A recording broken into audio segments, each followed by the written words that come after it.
Bu video ne kadar kulak eşitlemesi yapsa da dalışta bir türlü rahat hissedemeyen, dalışını yarıda kesmek zorunda kalan ve dalıştan sonra kulağında ağrı ve rahatsızlık hisseden arkadaşlar için. Bu video nasıl kulak eşitlemesi yapılır, neden yapılır videosu değil. Bununla ilgili detaylı bir video kanalımızda zaten var. Kartlara bırakırım, oradan onu izleyebilirsiniz. Biz bugün size kulak eşitlemesi konusunda yardımcı olacak ipuçlarından bahsedeceğiz. Başlayalım. Kulak eşitleme konusundaki ipuçlarımı dalış öncesi, yani karada ve dalış esnasında diye ikiye ayırıyorum. Dalıştan önce kulak eşitlemesini kesinlikle denemenizi tavsiye ediyorum. Karadayken kulak eşitlemeyi mutlaka çalışın. İki parmağınızla kulak eşitleme yaparken karada içerideki basıncı hissetmelisiniz. Yani kulak zarlarınızın dışarı doğru hareket ettiğini hissetmeniz gerekiyor. Tabii bunu nazikçe yapmanızı söylüyorum. Kendinizi zorlayarak değil, ama kulaktaki basıncı net bir şekilde hissetmeniz gerekiyor. Eğer hissetmiyorsanız, sağlıklı biriyseniz, kulağınızda hiçbir problem yoksa, Östaki borusu daralması gibi bu basıncı hissetmeniz lazım. Eğer bu basıncı hissetmiyorsanız çok az hava gönderiyorsunuzdur ve bu nedenle de iç basınç artmıyordur. Bunu mutlaka çalışın. O iç basınç artacak. Bunu karada olabildiğince çalışabilirsiniz. Zaten bunu tavsiye ediyorum. Bu egzersizi boş zamanlarınızda fırsat bulduğunuzda sürekli yapın.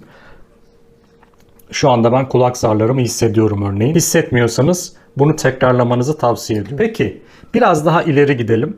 Dalış yapmaya gidiyorsunuz. Sabah uyandınız, dalış çantanızı aldınız ve yola çıktınız.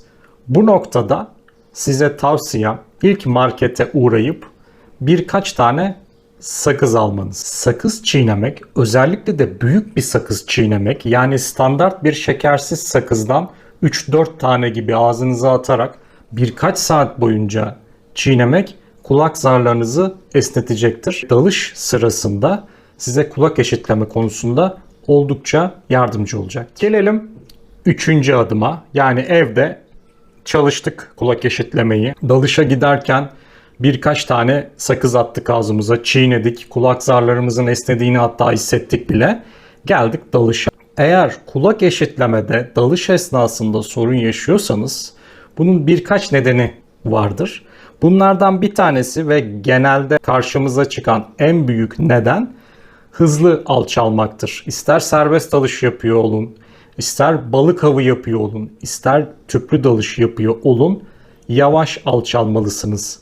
Özellikle ilk 10 metre çok yavaş alçalmanız gerekiyor. Yani yaklaşık olarak 10 metreyi 1-1,5 dakikada alçalmaya çalışın.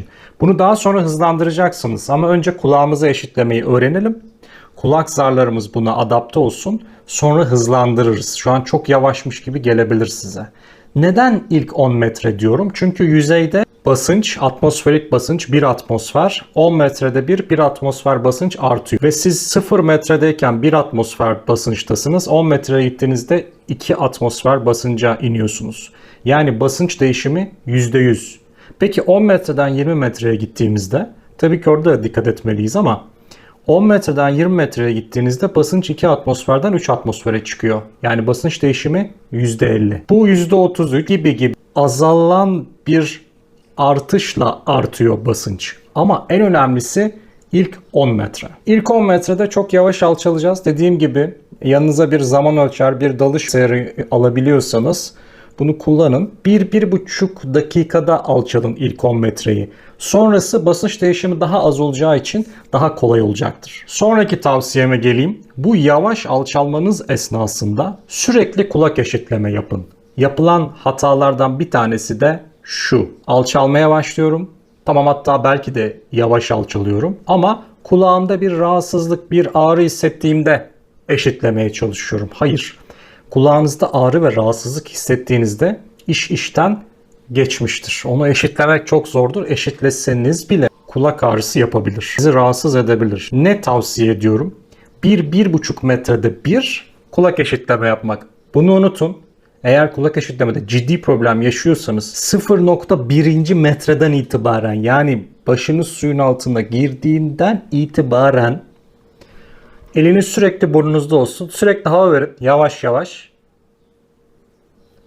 Hava almak için durduğunuzda palet atın. O derinlikte kalın. Sonra yine kulak eşitlemek için burnunuzu tutup iç kulağınıza hava göndermeye devam edin. Bu sayede sürekli kulak eşitlemesi yapacaksınız. Eğer fazla hava gönderirseniz zaten o nefes alış-veriş esnasında o fazla hava boşalacaktır. Ama az hava verirseniz bunun sonucu rahatsızlık ve ağrı oluyor. Bu yüzden ayaklarım aşağıda, yani paletler aşağıda alçalıyorum. 1. Çok yavaş alçalıyorum. 2. Sürekli kulak eşitlemesi yapıyorum. Bakın, paletler aşağıda alçalmamızın sebebi bu. Baş aşağıda alçalmayın. Paletler aşağıda alçalın.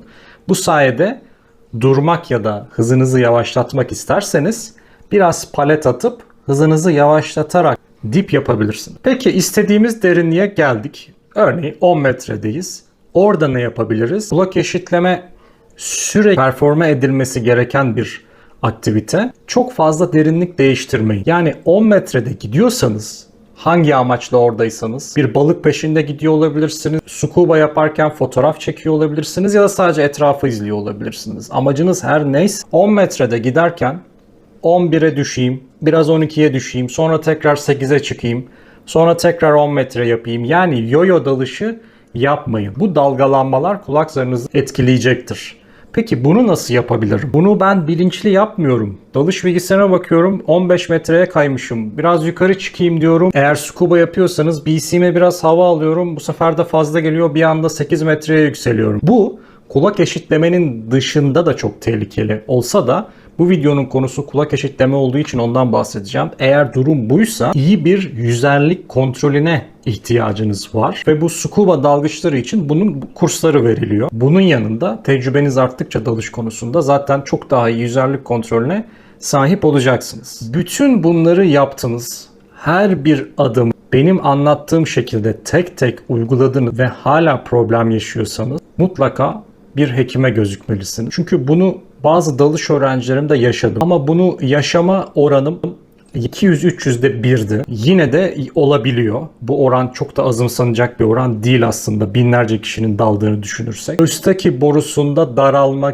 gibi bazı problemler olabiliyor. Ve bunların çözümü gerçekten çok kolay. Bunu dalışta keşfedip kolayca tedavisini aldıktan sonra hayat kalitenizin de artacağını göreceksiniz. Herkese keyifli dalışlar diliyorum. Herhangi bir sorunuz olursa lütfen yorumlara yazın. Herkese güvenli dalışlar. Hoşça kalın.